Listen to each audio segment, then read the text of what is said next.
The storm didn't just roll in, it bled across the sky like ink spilling from a broken bottle, swallowing the sun whole. Thunder cracked overhead, not once but 3 times, each boom louder and more jarring than the last. It didn't feel natural. It felt like a warning. I'd been down these forest roads 100 times before, delivering supplies to off-grid loners and reclusive homesteaders across the Appalachian ridges. But tonight was different. The trees loomed taller. The shadows reached farther. Every instinct in my body whispered the same thing: you shouldn't be here, Ray. But I didn't listen. I never did. Not since Ellie died. The memory of her blood-stained smile flickered behind my eyes. My fingers curled tighter around the steering wheel. The old red pickup groaned as I drove deeper along the winding dirt road, headlights barely piercing the wall of fog. Cell signal had dropped 10 miles back. GPS froze 5 miles ago. The only thing left guiding me was the eerie blue pin I'd dropped earlier, pulsing on a useless screen like a heart refusing to quit.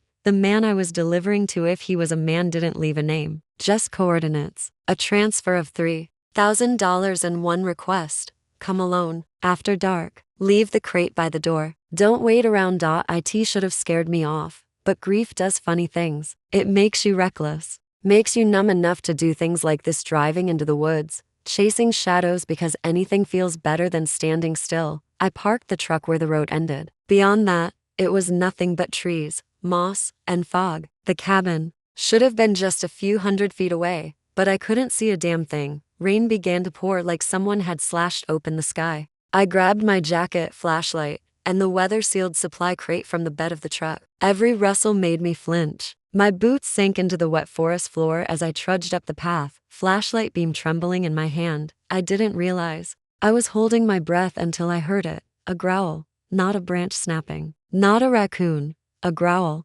low, rough, close. I spun, the flashlight flicking wildly through the trees. Mist coiled between the trunks like smoke, and then I saw them, eyes, pale, blue, luminous, watching me from the underbrush. I froze. Hello? No answer. Only silence and the sound of my heart slamming against my ribcage like it wanted out. I backed up, nearly tripping over a root. The eyes didn't move, but something behind them did. A ripple in the fog, a shape far too large to be a normal animal, and then a howl. Deep, broken, so human it made my blood turn to ice. I dropped the crate, sprinted, branches tore at my coat. My flashlight slipped from my hand and vanished into the darkness. The rain blinded me, but I kept running. I didn't know what I was fleeing from, only that it wasn't natural. Whatever it was, it felt ancient, wild, wrong, but it didn't chase me. When I finally collapsed against a tree, panting and soaked to the bone, I looked up and it was there, just standing in the clearing. The wolf.no. Not a wolf. It was massive, bigger than a bear, sleek and black, fur bristling like a shadow. Come to life. Muscles rippled under its frame with every breath. Its claws could have sliced through steel. But the eyes, they weren't animal, they weren't angry, they were sad. As if it knew me. As if it was grieving. My legs gave out and I fell to my knees in the mud, too stunned to scream. The creature inched forward, but only by a step, then stopped. Its gaze locked onto mine. I should have felt fear, should have been frozen with terror, but instead, a strange warmth filled my chest. A heartbeat, not mine. Then it blinked and turned. In 3 strides, it vanished back into the forest, gone like smoke in the wind. I sat there for what felt like hours, too dazed to move. The rain softened to a drizzle, lightning flickered across the treetops. But the only thing I could hear was the memory of that howl, broken and beautiful. I didn't know what I'd just seen, but something inside me shifted. Like a part of me had been asleep for years and finally opened its eyes, and one thing was painfully, terrifyingly clear. This wasn't a coincidence. That creature, he wasn't a dream. He had been watching me, maybe even waiting for me, and somewhere, deep inside, I felt like I had been waiting for him too. I returned to the forest trail at dawn, frost still clinging to the underbrush, my breath misting in the cold morning air. The silence was different today, heavier. It wasn't just the absence of birdsong, it was like the forest itself was holding its breath, watching me. My boots crunched over frozen twigs and dry leaves as I approached the clearing. The crate of supplies I'd dropped last night still sat in the middle of the glade like a forgotten offering. But something had changed. Deep claw marks were gouged into the side. I knelt, heart hammering as I traced them with trembling fingers. not human, not an animal I'd ever studied or tracked. The marks were deliberate, precise, like a warning. Then I heard it, a low rustle behind me, soft, but unmistakable. I spun, fingers tightening around the canister of pepper spray in my coat. I expected a bear, maybe a wolf again, but instead, a man stepped out from the trees, tall, barefoot, shirtless despite the cold. Muscles taut and lean, arms nicked with old scars, like they told stories only the wild would remember. His dark hair was damp, clinging to his brow, and his eyes, pale, glacial blue, were impossible to miss, the same eyes I'd seen staring at me from the shadows of a wolf's face. You followed the scent, he said, voice low, hoarse like it had been too long since he last used it. I stepped back instinctively, every cell in my body urging me to flee. But I didn't. Something held me still. Not fear. Not exactly. It was something else. Recognition. I wasn't tracking you, I said carefully. I came back for the crate. He studied me with a gaze that felt like it could peel back my layers and read everything I'd ever hidden. You shouldn't have returned. Yeah, well, I couldn't sleep. Not after what I saw. Silence stretched between us. Tense. Loaded. I wanted to look away, but I didn't. His presence rooted me in place, like the earth itself was telling me to stay. Then he moved, not toward me, toward the crate. He knelt beside it, ran his hand over the gouges, fingers lingering like he was remembering something painful. I wasn't myself, he murmured. Last night.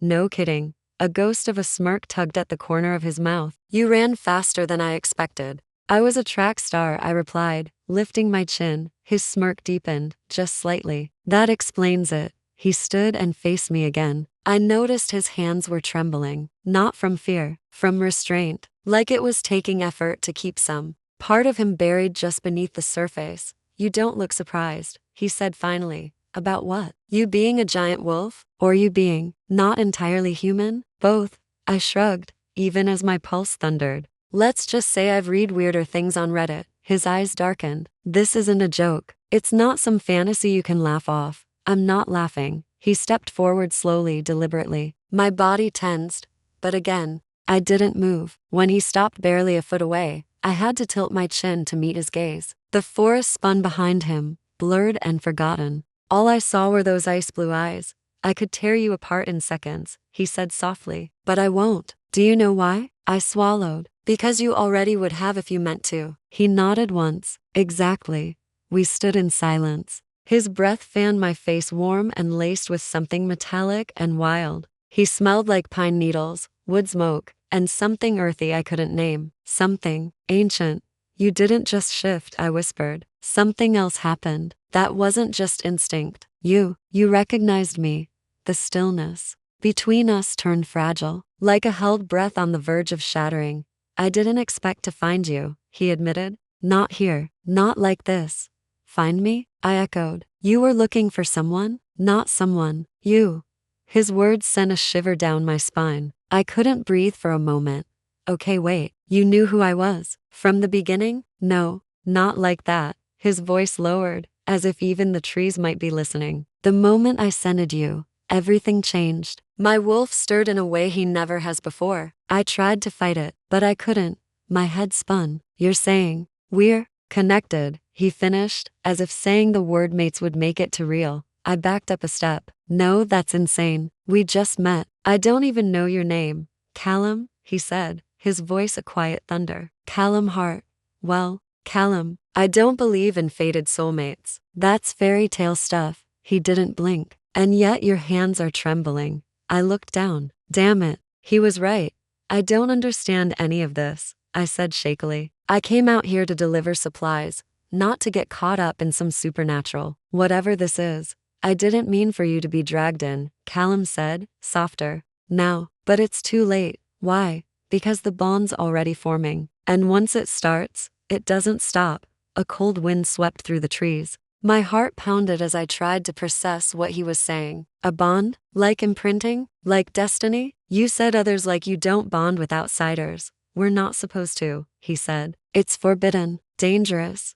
But it's happening anyway? Yes. I took another step back, suddenly breathless. So what now? Do I just go back to my normal life and pretend this didn't happen? He stepped forward again. You can try, but it won't work. Why not? Because your soul's already calling to mine. The way he said it, it wasn't cheesy. It was reverent, terrified, like he wished it wasn't true.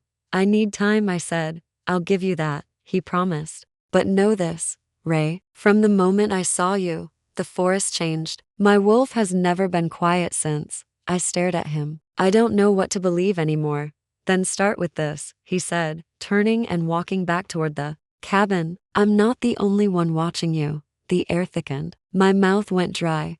What do you mean? He paused at the edge of the trees. Someone else knows you saw me shift. Someone who won't hesitate like I did. Then he was gone, vanished into the shadows like he'd never been there at all. The forest was different now, even after the storm had passed and the roads were cleared. Something lingered in the air, an unseen electricity that raised the hairs on Ivy's arms. She tried to convince herself it was just leftover adrenaline, but her instincts screamed otherwise. She had always been sensitive to changes in energy, and the presence she felt now wasn't just residual fear. It was alive, watching, waiting. Ever since she'd helped the wounded man Cade drag himself out of the cold and into her life, her world hadn't been the same. And now that he was temporarily living in her cabin to recover, her thoughts were consumed with questions. Who exactly was he? What was he doing in the middle of a snowstorm, alone and nearly dead? And why, despite every logical part of her mind urging caution, did her soul feel tethered to him? Cade had been quiet the past few days, moving only when necessary, rarely speaking unless prompted. Yet Ivy noticed everything. The way he barely flinched at pain, even when she changed the dressing on the gash across his ribs. The way his body healed far faster than it should have to fast. And how, when he thought she wasn't looking, his eyes glowed faintly in the low light of dusk. Not like a trick of the fire, but something unnatural, something other. She didn't confront him, not yet. Not when he was so guarded. But the questions pulsed louder in her head with each passing day. That evening, she watched him from the kitchen as he stood near the cabin's window, eyes trained on the dark woods beyond. He was shirtless, the firelight playing off his sculpted torso and bronzed skin, casting shadows that only made his presence feel more untouchable. His back bore scars, not from accidents, from battles. Deep, claw-like streaks that crossed his shoulder blades, as though something had once tried to tear the life from him. They're not from a bear, Ivy said quietly, surprising even herself. Cade turned slowly, his expression unreadable. No, he replied after a long pause, voice low and rough. They're not. She expected him to elaborate. He didn't. Ivy walked over, standing across from him with the full force of her curiosity pressing between them. You're not just some lost hiker, are you? I didn't say I was. What were you doing out there? His gaze locked onto hers. Surviving. It wasn't the answer she wanted, but there was no lie in it. Still, her patience was wearing thin. That night, she barely slept. Her dreams were filled with images she couldn't explain: moonlit forests, snarling wolves with silver eyes, blood-staining snow. In one dream, Cade stood before her, his hands stained red, his body shifting and twisting into something primal. A beast with his eyes, a creature of myth. She woke up drenched in sweat, heart racing. The clock read 3:17 a.m., unable to stay in bed. Ivy padded barefoot to the living room, only to find the front door slightly ajar. Cold air blew in through the crack. Her pulse spiked. She moved outside without thinking, her sweater drawn tight around her, scanning the clearing that surrounded her cabin. The moon was high, full and radiant, casting a silver glow over the snow-covered earth. Her breath fogged in the air, the stillness around her oppressive. Then she saw him. Cade stood near the tree line, shirtless again despite the cold, staring up at the moon with a look of reverence and pain etched into his features. Cade? She called out, her voice barely above a whisper. He turned quickly, his body tense. What are you doing? She asked, stepping toward him. He didn't answer right away. Instead, he took a deep breath, then met her eyes with something almost like sadness. You shouldn't be out here, he said. Not tonight. Why not? The full moon changes things. The way he said it sent shivers down her spine, and not from the cold. Like what? She asked, her voice trembling. Tell me the truth. His jaw tightened. You don't want the truth. Yes, she said, louder now. I do. Something flashed in his eyes. Fear, maybe, or fury, but it softened just as quickly into resignation. He took a step forward. You felt it. haven't you? The pull between us. The way your body reacts to mine. That's not normal. That's not human.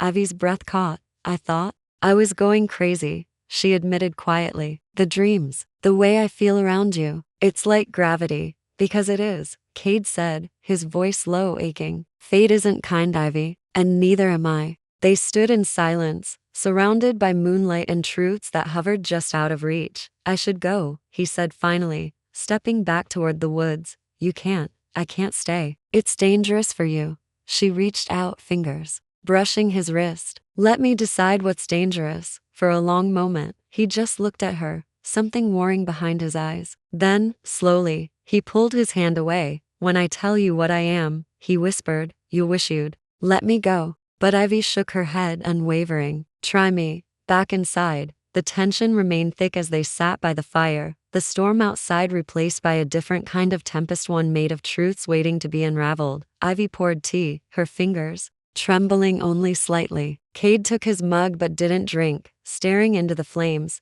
You're not afraid of me, he said at last, not a question, but a quiet observation. No, she replied, but I am afraid of not knowing. Their eyes met, and for the first time, he let a crack show in his armor. I'm not just a man, he said slowly. I'm a wolf too, born of a bloodline bound to the moon, cursed, or chosen, depending on who you ask. She didn't speak. She couldn't. I didn't mean for you to get pulled into this, he added. But now that you are, everything changes. The fire popped, sending a small ember into the air between them. Ivy leaned in, heart pounding. Then tell me everything. Cade exhaled like he'd been waiting years for someone to say that, and in the flickering shadows of the fire, he began. The next morning, the world felt eerily quiet. No birds, no rustling wind, just the still hum of winter pressing against the wooden walls of Ivy's cabin, like the forest itself was holding its breath. Ivy stood by the kitchen window, her hands wrapped around a steaming mug of coffee,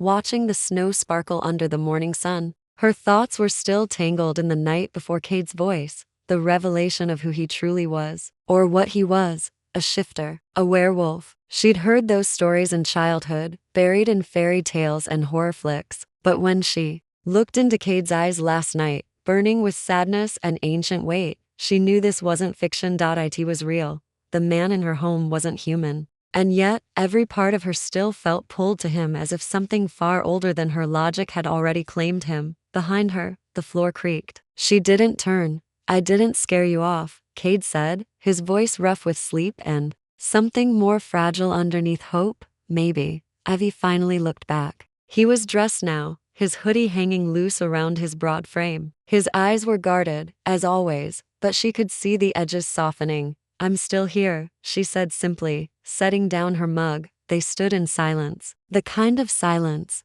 that hummed with the things they weren't sure how to say yet. You think I'm crazy? He asked after a moment, trying to mask the uncertainty in his voice. I think you've seen things I haven't, Ivy replied, moving toward him. And I think you need someone who'll believe you. Cade blinked, caught off guard. Even after everything I told you, Ivy shrugged. The world's always been strange. I just didn't expect it to knock on my door. A flicker of something passed through his expression. Relief? Gratitude? He stepped closer, close enough that she could smell the wildness on him. Pine and snow and something darker, like the scent of a midnight forest. I've never told anyone before, he murmured. Not a human. Not like this.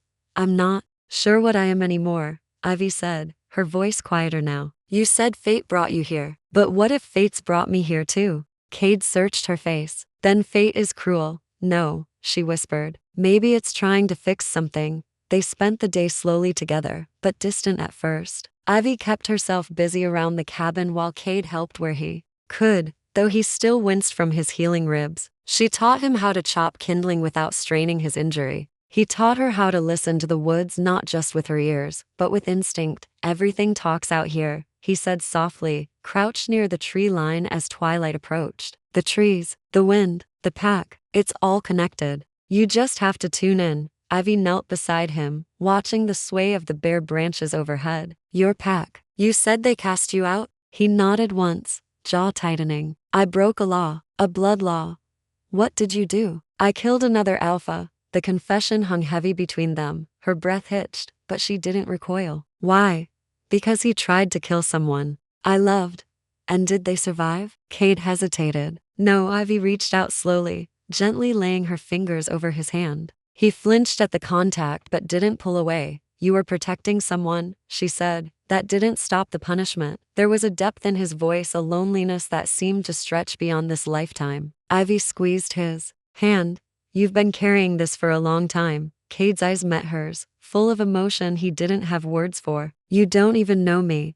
Not yet, she said softly. But I want to. Later that night, after dinner and the dishes had been cleaned, they sat by the fire again. This time, the space between them had narrowed. Ivy curled her legs under her on the couch, Cade sitting beside her with a blanket draped over his lap. The flames danced shadows across the floor as the wind howled faintly outside. You said the full moon changes things, she murmured, breaking the comfortable silence. Does it hurt? He tilted his head, thinking. It's not pain like you'd think. It's more like pressure. The wolf wants to come out. You either let it happen, or you fight it.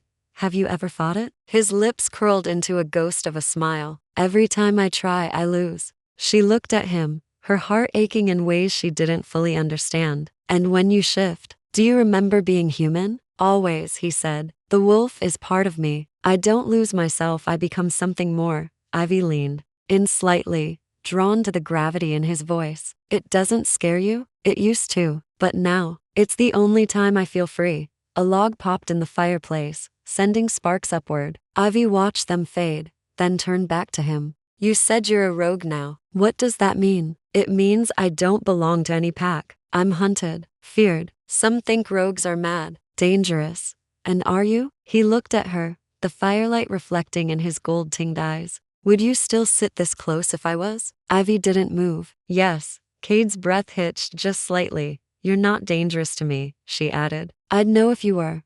I wish you were wrong. They sat in stillness for a long moment. Then Cade reached out slowly, almost reverently, and brushed a lock of hair behind her ear. His fingers lingered against her cheek, and her heart thudded so loudly she was sure he could hear it. I don't know what this is between us, he whispered, but it's not something I can ignore. Neither can I. Their eyes locked. And in that moment, no words were needed. The fire cracked, the snow outside fell softly against the window panes, and the space between them no longer existed. Not quite a kiss, not quite a promise, but something deeper passed between them, a flicker of trust, something neither of them had felt in a long, long time. The storm came back with a vengeance wilder, colder, more brutal than before. It ripped through the trees like a living beast, thrashing the forest and sending shutters creaking on the cabin's old windows. Ivy sat curled on the worn couch, arms hugging her knees, unable to sleep despite the fire's low hum. Something was wrong.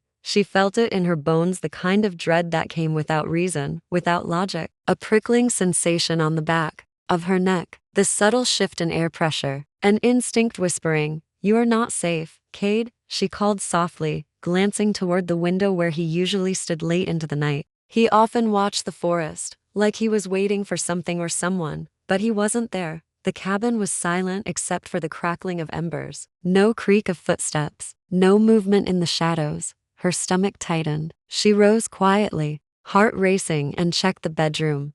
Empty. He hadn't taken his coat or boots. Just vanished. Then she noticed the front door. It was ajar. Wind howled through the gap, bringing with it a flurry of snow and a sense of cold finality. Cade? She tried again, louder now. Her voice was swallowed by the wind. Barefoot, she stepped out into the blizzard. Snow bit into her skin like teeth, the chill so fierce it turned her breath into shards of ice. She pulled her cardigan tighter and spotted the track's barefoot impressions already half covered in snow, leading straight into the woods. He had shifted. Cade, what the hell are you doing? She whispered to herself, then followed. The forest was unrecognizable under the snow's wrath. White swirled like ghosts around the tree trunks, and the moon was a hazy eye behind thick clouds. Ivy stumbled over roots and drifted piles, her fingers frozen, her cheeks raw with windburn. She kept following the prints, even when they blurred into the storm. She wasn't even sure why she was doing this, chasing a man she barely knew into a deadly storm, into a world she barely understood.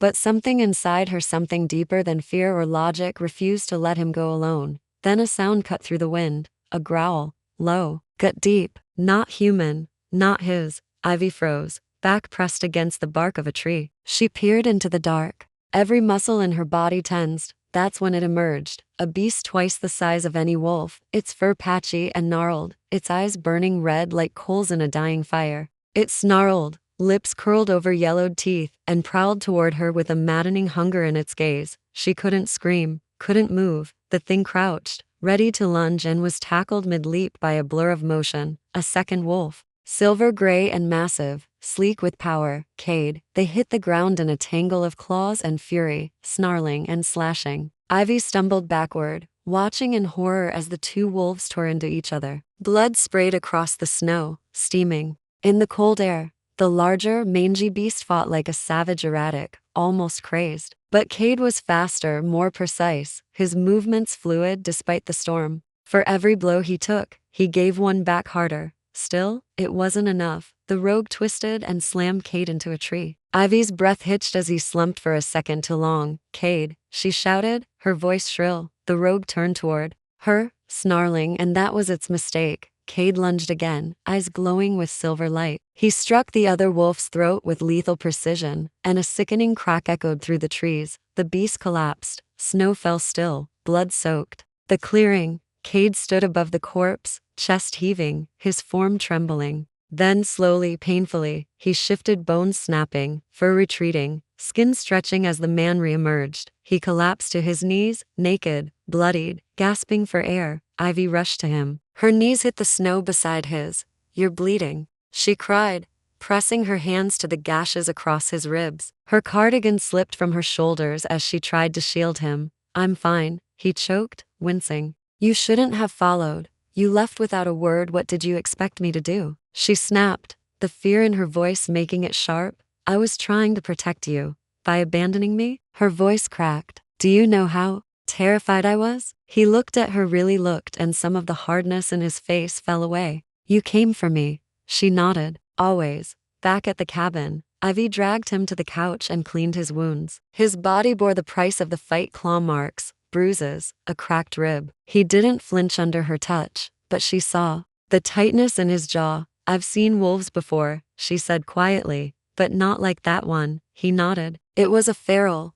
"A what?" "A rogue shifter who's lost control. There, tainted, consumed by the beast inside. No human mind left, only instinct, rage, hunger. And you become one?" He didn't answer at first. "Then, if I ever lose everything, my pack, my mate, my reason, the wolf inside me doesn't just sleep, it waits." She swallowed hard. "So that thing was what happens when you give in?" "Yes." She sat beside him, knees brushing. "But you didn't give in." "I almost did, Cade. I thought I could keep you out of this," he whispered. "Keep you safe, but it's too late. You're in it now. You think I didn't know that the moment I say you shift? I'm not leaving. You don't understand the danger, no?" She said firmly. "You don't understand. I've been alone for a long time, Cade. But when I'm with you, even when I'm scared, I feel something I've never felt before." He looked at her, his expression unreadable. "What?"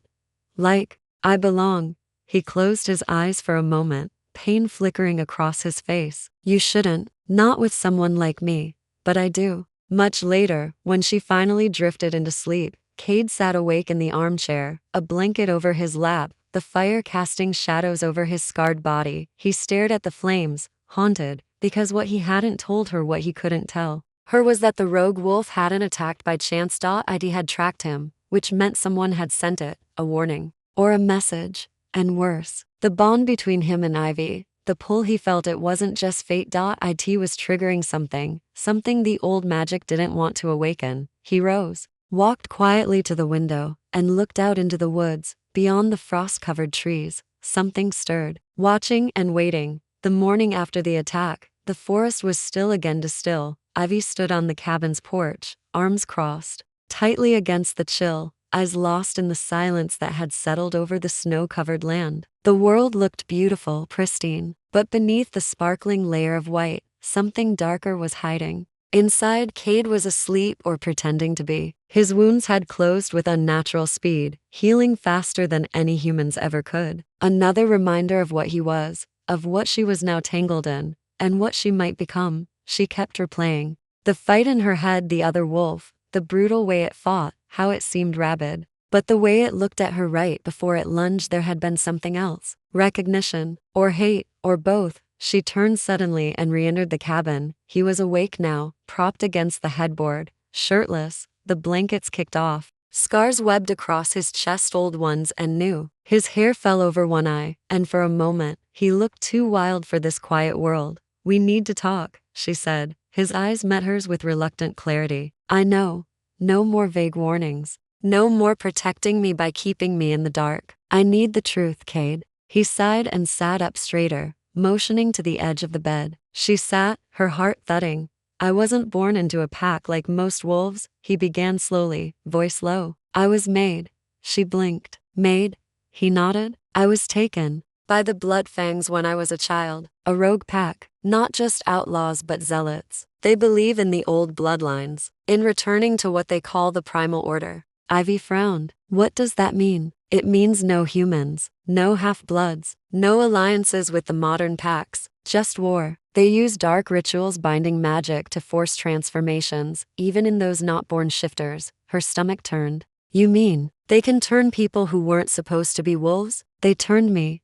The air left her lungs. "I was 7. I saw my mother die trying to protect me. Then they took me, broke me, bound me to the old moon magic. But how did you escape?" He stared at the floor, voice hoarse. "I didn't, not really. I was supposed to become one of them. But my wolf, it fought back. It didn't bend the way they wanted. One night during a blood rite, I turned on the ones who held me captive. I killed 3 of them and ran." She could barely breathe. "You've been running ever since." "I thought I could disappear, make a life on the edge of the world. But they never stopped looking. And now, they've found me again." "The feral," she whispered. "It was one of them." He nodded. "Or worse, it was someone they corrupted. Ferals are created when a shifter's soul is shattered. They lose all sense of who they were. The Bloodfangs use them. They send them out as weapons." Ivy's hands trembled. "And me? Why did it go after me?" "Because you're mine." His voice cracked like ice. "And they can sense it. The bond." Her heart flipped, and for a moment, she forgot how to speak. "Wait," she said finally. "Are you saying we're mated?" He nodded slowly. "Not marked, not fully bound, but the connection is there, growing stronger by the day. I felt it the moment I saw you in the woods. Your scent, the way my wolf reacted, the way I couldn't leave you."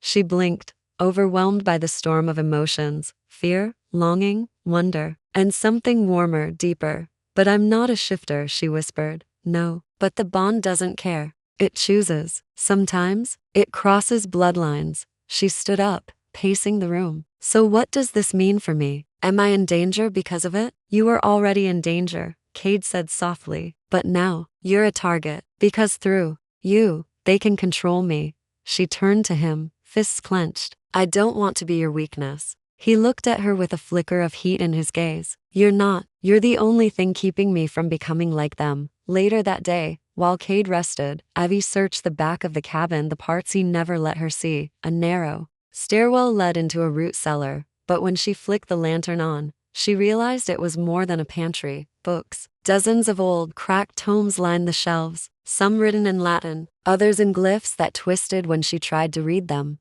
In the corner sat a rusted trunk. Inside, she found photographs. Most were old, grainy black and white images of wolves mid-shift. Others were drawing sketches of symbols, blood circles, and ritual sites dotted to the bottom. A journal. Cade's. She didn't mean to read it, but her fingers turned the pages anyway, drawn by a force deeper than curiosity. "The Bloodfang Alpha has returned. The storm last night wasn't natural, it was summoned. The wards are weakening. I fear they've found me again. I won't let them near her. I'll die before they touch her." Ivy's breath caught. Her scent, it calms the beast. Her voice, even in sleep, pulls me from the edge. If the bond completes, she'll be drawn into this world completely. She doesn't know what that means. Her hands shook as she closed the book. That night, as the wind howled again and shadows stretched long across the walls, Ivy sat beside Cade at the fire. She said nothing for a long time. Then, "I found your journal." His shoulders tensed. "I needed to understand." "I'm not sorry."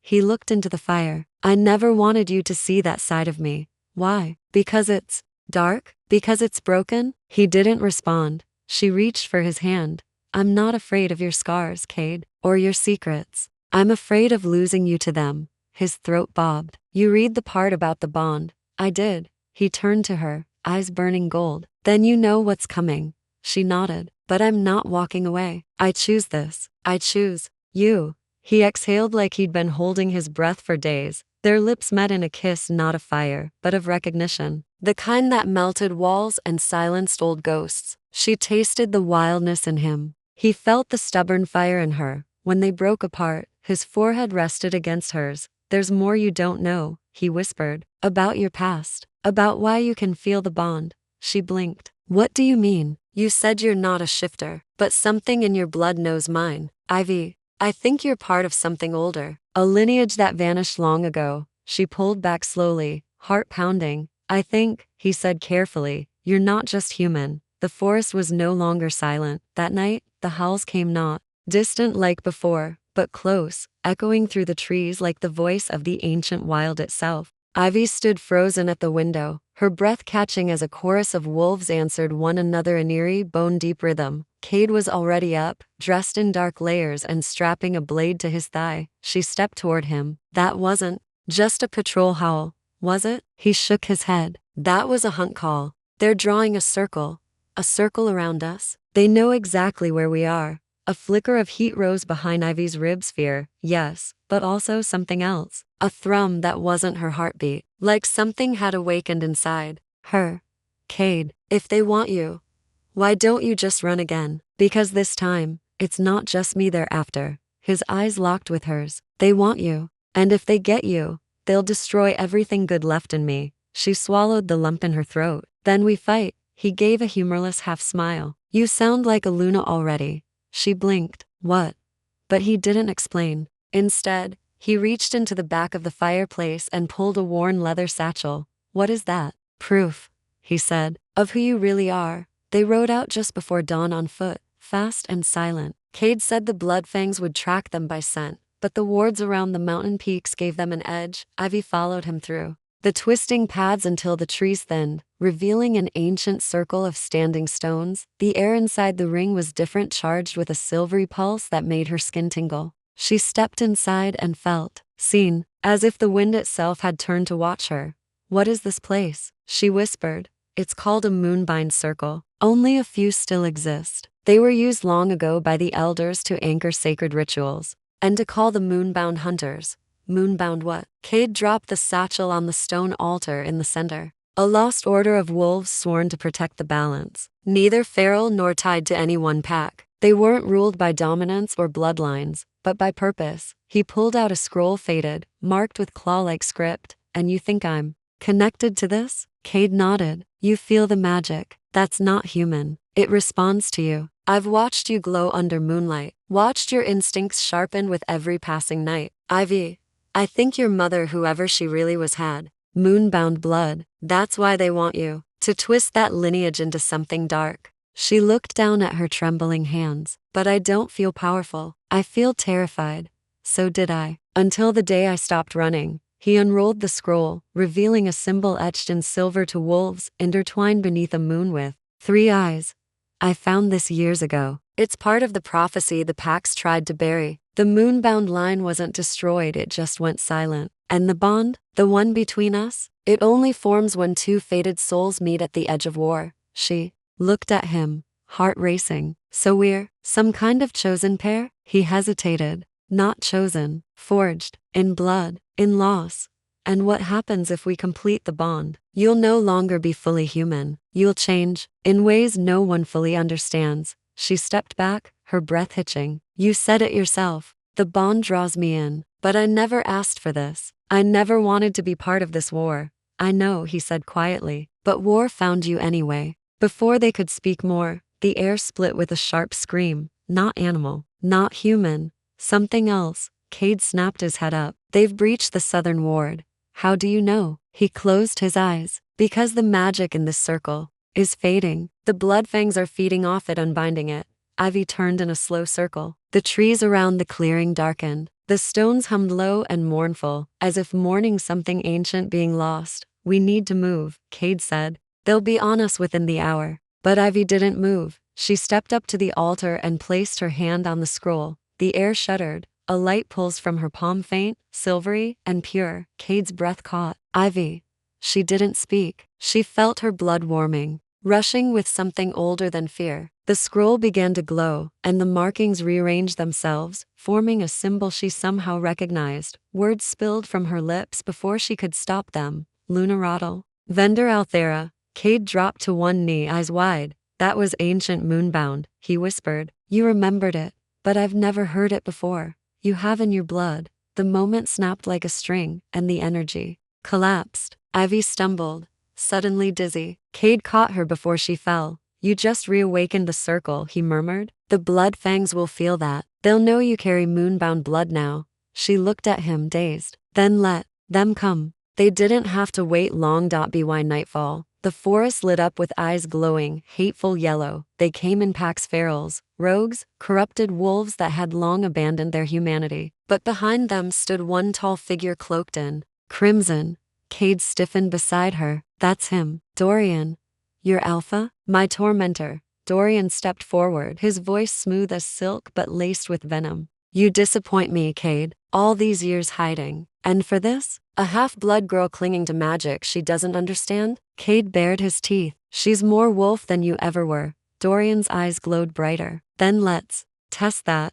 The attack came in a blur of movement and snarls. Cade shifted mid-air, bones snapping, fur tearing through skin as he exploded into his black wolf form. Ivy ducked just in time to avoid a lunge from a feral. She rolled across the dirt, heart pounding, and grabbed the blade Cade had strapped to her hip. She was no trained fighter, but something inside her rose, something primal. She slashed, ducked, parried, but it wasn't just her reflexes. It was instinct. Like the memory of 1,000 generations roared in her blood. Around her, the forest lit with magic. The stones pulsed again. Cade howled, his voice echoing with more than rage. It was a call from the shadows. Other howls answered. Wolves she didn't know, silver-backed, scarred, fierce-eyed, rushed into the clearing. Moonbound, Cade's kin, hidden no more. The battle turned. Ferals fell. Rogues fled. Dorian, bleeding from a slash across his jaw, snarled. You think this changes anything? You can't outrun the prophecy. Ivy stepped forward, voice cold. We're not running anymore. Dorian turned to leap straight for her, but Ivy raised the blade and the symbol on her wrist lit up in silver. She didn't stab, she commanded. Lunarottle. A shockwave of light burst outward, throwing Dorian backward into the trees. When the light faded, silence followed, and Dorian was gone. The aftermath was still, surreal. The clearing was littered with bodies. Cade shifted back, breathing hard, blood streaking his face, his eyes still glowing. He looked at Ivy, something close to awe in his gaze. You called the hunt, he said. You awakened the moonbound. She looked down at her hands, still tingling. I didn't mean to. It just happened.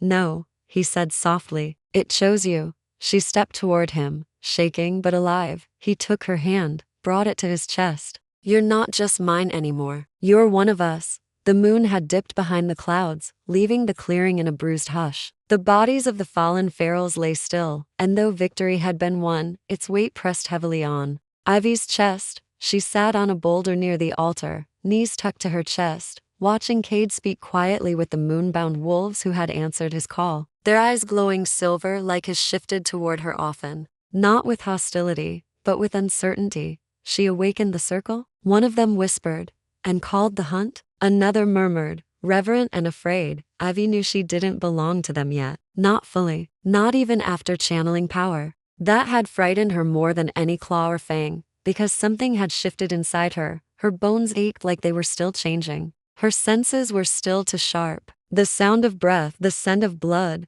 the low hum of a wolf's growl 200 feet away, she felt them all like they were a part of her. And through it all, something whispered from within. You are not only one of them. You are meant to lead. The thought terrified her. Cade knelt in front of her, brushing dirt from her cheek. You did more than survive. You turned the tide.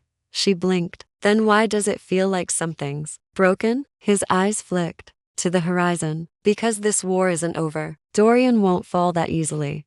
Then what happens now? We return to the ridge, regroup, and prepare to face him again. But even as he spoke, Ivy noticed something strange in his posture, like a weight rested on his shoulders. Not from the battle, but from secrecy. What aren't you telling me? Cade hesitated. Ivy, tell me. He exhaled slowly, then glanced toward the trees. There's someone you need to see. They traveled in silence through the forest until they reached an abandoned hunter's lodge built into the mountain's base. The door creaked open, and Cade stepped aside, letting Ivy enter first. Inside stood a woman, tall, black-cloaked, her eyes the color of storm-tossed steel. The moment Ivy stepped in, something inside her reacted. Her pulse stuttered, her breath caught. "You," Ivy whispered. The woman nodded. "You feel it, don't you?" Cade's voice was tight behind her. "Ivy, this is Leora. She's a seer, and your mother's last blood kin." Ivy's mouth went dry. "You knew my mother? I was your mother's sister." The world tilted. Leora stepped forward, gaze unreadable. "She left our bloodline behind to live among humans. Hid you, changed her name. But the moonbound magic was never gone. It just slept." Ivy's voice was hollow. "Why didn't anyone tell me?" "Because she was trying to protect you. From me, from the truth, from the price." Ivy's heart thudded hard. "What price?" Leora's eyes flicked to Cade, then back to Ivy. "The prophecy. It doesn't just speak of awakening. It speaks of sacrifice. Blood to ignite the full power of the bond. Without it, you will remain caught between. Between what? Human and wolf. Strength and madness. Love and rage." Cade stepped forward. "There's another way." "There isn't," Leora cut in. "The circle is open now. The veil between life and shadow grows thin. If she doesn't complete the rite before the blood moon rises, the gift will consume her." Ivy looked between them, panic tightening in her chest. "And what does the rite require?" Leora said nothing. Cade spoke softly. "Blood of your own kin." "No." Ivy stepped back. "No, that's barbaric. It's older than barbarism," Leora said coldly. "It's truth. Power is not inherited freely. It costs. Your mother chose not to pay, and it killed her." Silence fell like a stone. The room spun. Ivy couldn't breathe. "She died in a car crash. She was hunted by Dorian because she refused the rite, and because she tried to keep you hidden." Ivy's knees buckled. Cade caught her before she hit the floor. "But I won't make you do it," he whispered fiercely. "There has to be another way," Leora scoffed. "Your love doesn't change the laws of magic, boy." Cade stood slowly, the shadows wrapping around him like armor. "If she needs blood, take mine." Ivy looked up, horrified. "No." But Leora only laughed. "You're not kin. That would break her, not awaken her." Ivy rose shakily to her feet. "Then there's no choice." She turned to Leora. "You're my aunt, my mother's sister. That makes your blood enough." Leora went still. "You'd take mine?" "Not because I want to. Because I have to." Cade's voice broke. "Ivy, don't." But Ivy stepped forward, extending her hand. "I won't let her death be for nothing." Leora hesitated, then nodded. She drew a dagger from her cloak, ancient, silver-bladed, and held it out. Cade stepped between them. "Stop, please." But Ivy shook her head. "I trust you, Cade, but I feel this magic. I can't run from it anymore." She took the blade. Leora bared her wrist, and Ivy whispered the old words, "Vender Althera." The blade slid across skin. Silver blood spilled glowing, sacred, and dripped onto the moonbound symbol burned into Ivy's skin. The room ignited in light. Ivy screamed not in pain, but in transformation. The magic roared through her veins, like fire and starlight. Her bones shifted, her breath caught, and in that moment, just for a second, she saw her mother, a memory, a whisper, a smile, and then darkness. When Ivy awoke, the lodge was quiet. Cade knelt beside her, his hands bloody from holding her. She sat up slowly. She felt different, stronger, sharper. She met Cade's eyes, and she saw something new in them. Fear. "What is it?" He hesitated. "You weren't breathing for nearly 5 minutes. I thought I lost you.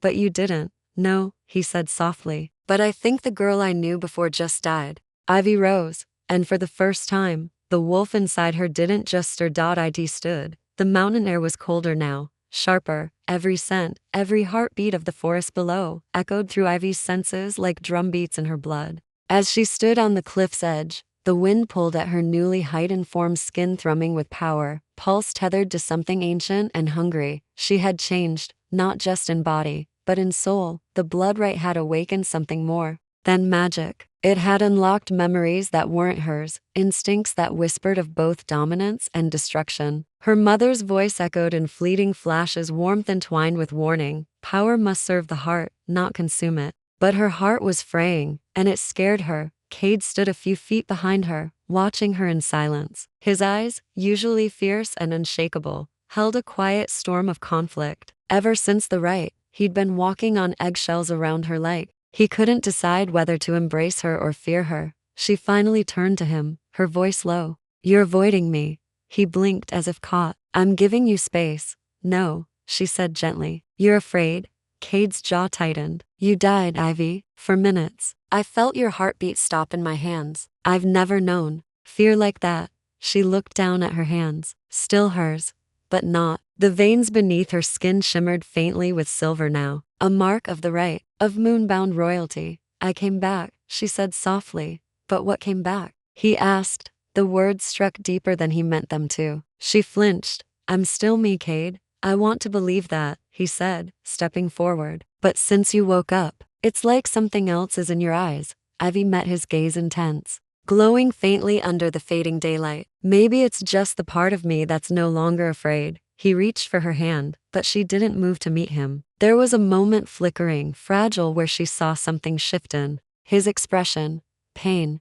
"I'm not afraid of your power, Ivy," he said. "I'm afraid it'll build a wall between us, one I can't climb." She finally took his hand, letting her fingers slide into his. "Then climb with me. Don't pull away." His breath hitched. "I don't know how to protect you anymore," he admitted. Her voice was quiet. "Then maybe it's time we stop trying to protect each other and start trusting what we are." He looked at her like she was both salvation and sin. "I feel you in my blood," he whispered. "Like you've always been there." A pulse of heat bloomed between them, not just physical, but spiritual. Ivy felt the bond hum, a golden thread that had always tied them, now glowing stronger than ever. She could sense his heartbeat matching hers, his pain, his hope, and something else, a memory not her own. "Cade," she breathed, drawing back. "What did you do before we met?" He tensed. "Why are you asking that now?" "I saw something when I touched you. It wasn't a vision. It was real. Blood, fire, a pack house burning." His grip loosened. "You weren't just banished," she said. "You ran from something worse." Silence fell like ash around them. Cade looked away. "You don't want to know who I was." "I need to." He stepped back, the torment in his face raw and open. "The night I was exiled, it wasn't just rebellion. I destroyed a council den, killed a beta who ordered a purge on half-blood pups. I was feral, out of control, but I knew what I was doing." Ivy's heart ached. "You were protecting innocence?" "I was getting revenge. My sister was among the purged." The confession hit hard. He turned back to her, eyes storm dark. "I thought you'd see me as a monster." "I already knew you had blood on your hands," she whispered. "I also knew you saved me, again and again." He stepped closer. "I don't deserve you." She brushed his face with trembling fingers. "Maybe not, but neither of us is here because we deserve anything. We're here because we've bled for it." His arms wrapped around her, desperate and grounding. Ivy melted into him, burying her face in his neck. For the first time since the rite, she felt safe. Not because the danger was gone, but because they were facing it together. "I won't leave you," he murmured. "Even if this magic tears the world apart." "I don't want it to come to that," she said. "But Dorian, he won't stop. Not until he breaks everything." Cade nodded. "Then we'll have to be stronger than the past." "But how?" Ivy asked. "He's not just a rogue alpha. He's tied to something ancient." Cade hesitated. "There's a place, a tomb beneath Hollow Ridge. The council buried the first alpha there, the one who created the blood rites. If Dorian's drawing his strength from that source, we have to cut it off." Ivy finished. Their eyes met. It was no longer about survival. It was war, and love would not be a soft thing in it. That night, as they returned to the old moonbound sanctuary, the pack wolves watched Ivy with new eyes. No longer suspicious, no longer doubtful, but reverent. She didn't speak, didn't need to. The way she moved, calm, yet commanding, sent a message stronger than words. She was becoming something, and the storm in her soul was beginning to settle. Later, as she lay beside Cade beneath the moss-draped rafters of the sanctuary, she whispered into the dark, "Do you think we're fated? Or just broken in a way that fits?" Cade turned to her, brushing her hair from her face. "Maybe both, but I'll take that over fate any day." She smiled, small, but real, and for the first time since this began, she let herself hope, not for peace, but for the strength to earn it. The moon hung heavy in the sky, full, luminous, and ancient, as if it too had been waiting for this moment. Ivy stood at the edge of the glade, wrapped in moonlight and silence. The cold kissed her skin, but she didn't move. Her thoughts churned like the river below, and every breath she took felt weighted with uncertainty. Behind her, she heard footsteps, deliberate, steady. Cade's scent reached her before his voice did. Pine, smoke, rain. I thought I'd find you here, he said softly. Ivy didn't turn around. I couldn't sleep. Neither could I. She let the silence stretch, feeling him draw nearer, until his warmth pressed gently against her back. His hand brushed hers, fingers tentative but aching for connection. When she didn't pull away, he twined them with hers. Cade, she whispered, finally breaking the hush. Do you ever wonder if the bond chose us because of our wounds, not in spite of them? His voice was hoarse when he answered. I think the bond found to broken things and said maybe together, they'll become whole. Her chest tightened. She closed her eyes, leaning into his touch. I've been fighting how I feel, because I didn't want to believe someone like you could truly care for someone like me. Ivy, he said, tugging her gently to face him. Her eyes met his, raw, unhidden. The shadows of their past swirled between them, but tonight, they didn't feel like barriers. They felt like bridges. I don't care what blood runs in your veins, he said. I don't care what power stirs in you or what legacy you carry. I love the girl who argued with me in the woods, the woman who faced death to protect her pack, the wolf who doesn't know how strong she really is. She felt her breath hitch. Her heart stuttered beneath her ribs. You love me? I've loved you from the moment you stood between me and your alpha, like I wasn't the monster everyone said I was, he said. I just didn't know it yet. Emotion surged up her throat, hot and wild. She stepped back, overwhelmed. You shouldn't. I do. I'm marked by something ancient. I'm hunted. My own mate bond. Our bond is a curse in the eyes of your old pack. I don't care what they think, Cade growled. I'd burn it all down for you. She swallowed thickly, trying to fight the tears stinging her eyes. Why me? Because you see me, all of me, and you still stayed. The words splintered the final defenses she had been clinging to. Her lips trembled as she closed the space between them, wrapping her arms around his waist and burying her face in his chest. Cade held her like she was the only thing anchoring him to the earth. I love you too, she whispered. God's help. Me. I've loved you since the first time you snarled at me. He laughed deep, guttural, and stunned with relief. He pulled her tighter, his lips finding her temple, her cheek, the corner of her mouth, and then, finally, he kissed her, not with restraint, not with hesitation, but with the aching truth of everything they'd been denying. Their souls met in that kiss, tangled in heat, pain, devotion, and something primal. Ivy felt the bond snap into place like a thunderclap. The spark in her chest ignited, racing through her blood like wildfire. Her wolf howled inside her, not with rage, but with joy. Mine. They pulled back only when the air itself felt too hot to breathe. Cade touched her face, memorizing every curve like he'd never get another chance. When this is over, we'll make a life, not out of fear, but out of choice. Ivy nodded. We'll rebuild. Together, they sat beneath the moon, speaking of what they dreamed, not just war, not just vengeance, but peace. A pack of their own. A future unshackled from blood feuds and ancient rules. But the moment of warmth was brief, because the shadows were shifting again. As dawn crept closer, they returned to the sanctuary, where the others awaited. Rowan stood at the stone altar, grim-faced. It's time, he said. Ivy nodded. We leave tonight. Later that day, Ivy gathered the remnants of the moonbound loyalists, those who had not betrayed her, who had watched her grow from frightened orphan to something untamable. She stood atop the gathering stone, wind tussling her dark hair, her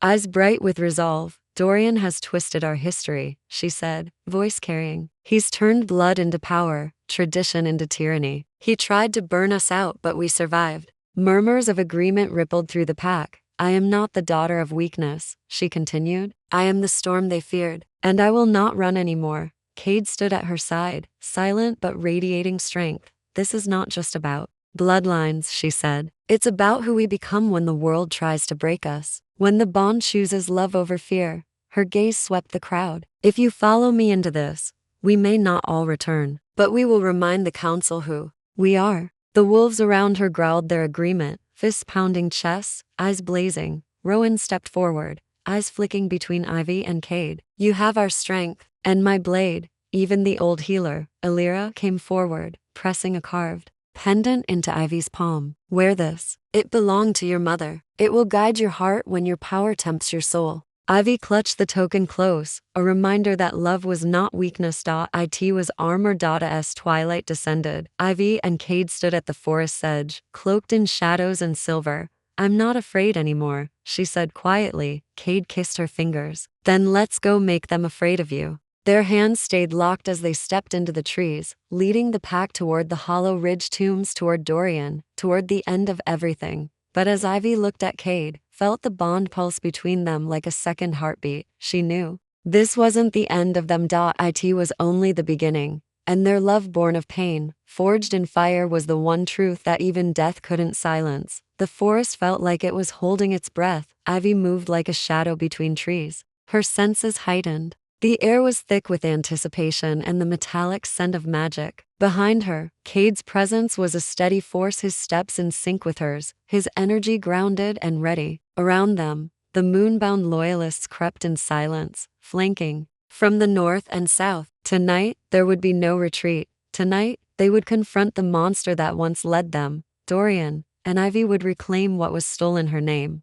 her truth, her mother's legacy. As they neared the hollow ridge tombs, the very ground changed. Runes pulsed faintly under ivy-choked stone. The cave mouth yawned before them, carved with ancient glyphs and moon symbols that flickered with dark magic. Illyra's pendant around Ivy's neck hummed faintly, as if warning her, "This place remembers blood. We're close," Rowan whispered, gripping the hilt of his blade. Cade's hand slid into Ivy's. "No turning back now." She met his gaze. And for a moment, the fear slipped away. There never was. They stepped through the stone threshold, torches flaring to life on their own. The hall ahead descended deep into the earth, carved long ago by the first moonbound alphas. This was not just a hiding place. It was a throne room, a crypt, a trap. "He's here," Ivy whispered. Her wolf bristled inside her, sensing the pulse of dark energy deeper in the tunnel. Not just Dorian, but something older, something woken. As they moved forward, a voice slithered through the shadows. "So, the orphan returns."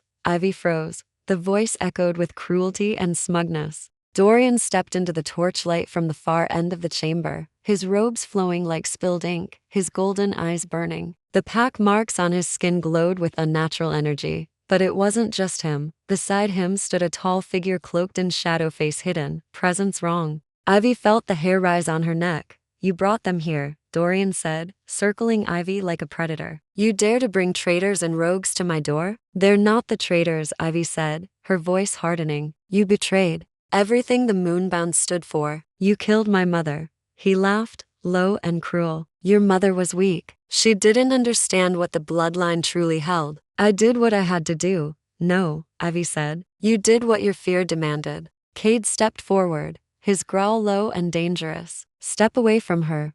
"Oh, the infamous rogue," Dorian smirked, still sniffing at her heels like a mutt. "You should have killed me when you had the chance," Cade growled. "Because now I've found something worth fighting for." Dorian's eyes narrowed. "Do you think love will protect you from me?" "From him?" he said, nodding to the figure beside him. The cloaked figure stepped forward and Ivy gasped. He wasn't fully corporeal. His form flickered, his face shifting with each second, wolf, man, shadow. She recognized the energy. It wasn't Dorian's magic. It was ancient, a spirit, a wraith of a long-dead alpha, bound to Dorian's blood through forbidden rituals. "I bound the first alpha's spirit to me," Dorian hissed. "He made this pack. He will destroy it and rebuild it in my image." "You corrupted his memory," Ivy said. "You stole his strength for your own gain." Dorian laughed, then raised his hand and the spirit lunged. What followed was chaos. Wolves leapt into the chamber. Rowan, Illyra, the loyalists. Claws clashed with steel. Spells sparked through the air. Cade collided with Dorian in a brutal burst of fury, both shifting midair, bone cracking, flesh tearing. Ivy faced the spirit alone. The ghost wolf snarled, its form flickering between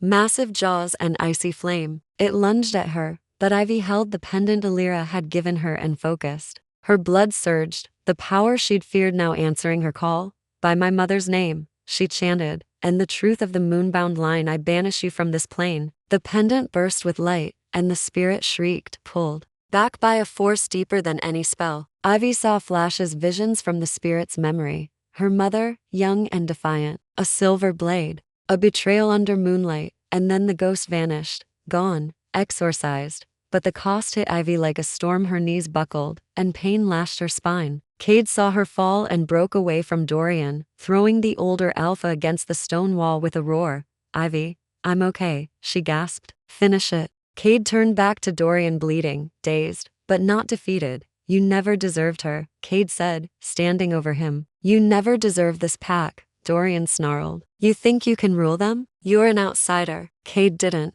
answer with words. He shifted. His wolf, dark as night, massive and glowing with alpha energy, snarled and leapt, fangs sinking into Dorian's throat. It was over in seconds. The tyrant lay still. The chamber fell silent. The remaining loyalists gathered around, breathless, stunned. Rowan dropped his blade and looked at Ivy, his voice breaking. "It's done." Ivy stood slowly, her body aching but whole. Cade returned to her, bloodied but alive, his eyes fixed only on her. "You came back for me," she said. "I'd always come back for you," he said softly, and then he knelt amidst ash and ruin and memory and said, "This isn't just about revenge. It's about rebirth. Ivy, stand with me, rule with me, not as a Luna forced by bloodline, but as my equal, as my heart." Her answer was a whisper and a kiss. Always. The sun rose slowly over Hollow Ridge, casting golden light across the valley that had known too much bloodshed, too much silence. But now, for the first time in generations, peace returned to the heart of moonbound territory. Ivy stood at the edge of the cliff, her hair lifted by the morning breeze, eyes watching the horizon. Below, pack members moved like flickers of light, rebuilding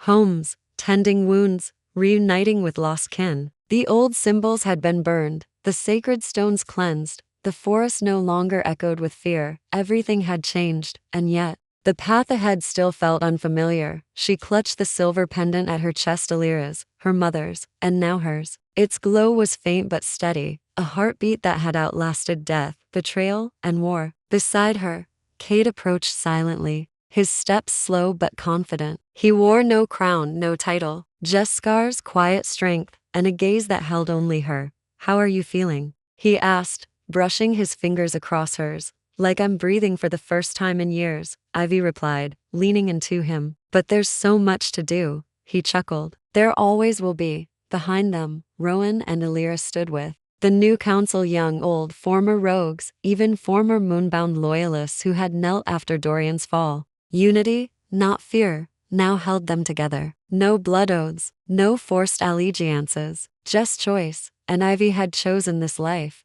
"I never imagined I'd lead them," Ivy murmured. Cade tilted his head. "You're not leading because of your bloodline, Ivy. You're leading because they believe in you." "I believe in you." She turned, searching his face. "And you? Are you ready to be alpha again?" He shook his head. "No, not an alpha who rules from a throne, but one who stands beside you. A mate, a partner. That's the only title I'll ever want." Emotion swelled in her throat, thick and fierce. "You gave up your rogue life for me." "I didn't give it up," he said softly. "I evolved, because of you." She cupped his cheek, brushing her thumb across the stubble there. "You were never the monster they painted you to be, and you were always more than just an outcast." He kissed her forehead. "We made it, against everything." Ivy stepped back, facing the circle of pack members now gathering near the sacred oak. The ritual of renewal, the first held in 20 years, was about to begin. This time, not under fear or illusion, but with truth. She raised her voice, clear and steady.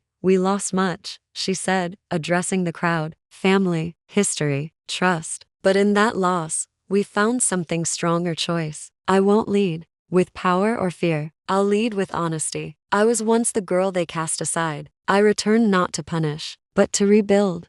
Murmurs of agreement rippled. Even the elders, long silent, nodded with quiet respect. Dorian ruled through shadows. She continued, "We will walk in the light. Every member of this pack, bloodborne or rogue, is welcome, if they choose loyalty, honor, and unity." Cade stepped beside her. "And if anyone threatens that peace, they'll answer to both of us." A cheer rose, not forced, not formal, just real. For the first time in Ivy's life, she felt seen, not for what she'd lost, but for what she had become. The ceremonial fire was lit, smoke curling toward the brightening sky. Ivy took Cade's hand, and together, they stepped into the circle. The pack howled not in mourning, but celebration. Ivy tilted her head back, letting her wolf rise, joining the chorus. She could feel her mother's spirit watching, feel the weight of history lifting. Cade's howl followed hers, deeper, grounding. They were no longer fractured souls. They were mates, leaders, healers,